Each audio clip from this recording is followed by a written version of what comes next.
RDL is a lower body strength movement, mostly for your hamstrings, a little bit for your glutes, and it really shouldn't be much at all for your back besides just being a stabilizer.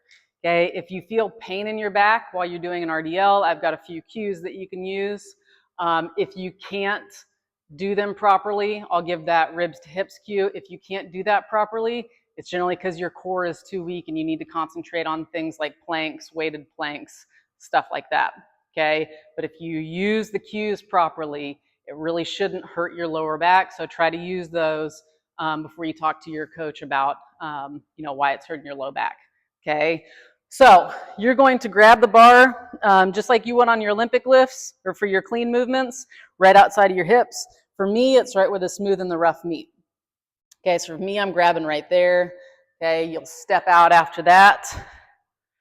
Okay, feet are right under your hips, toes are straight ahead. So if you saw that from the front, it's right here, just like where you do a vertical jump from.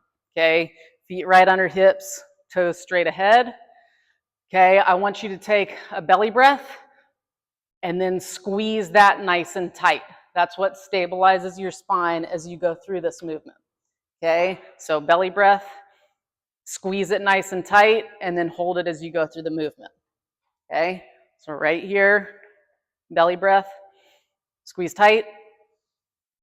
I'm going as far down as I can while keeping my back nice and flat. Okay, I'm demoing with the barbell so you guys can see this from the side. Okay, whatever position your knees start in is the same position they should be in the entire time.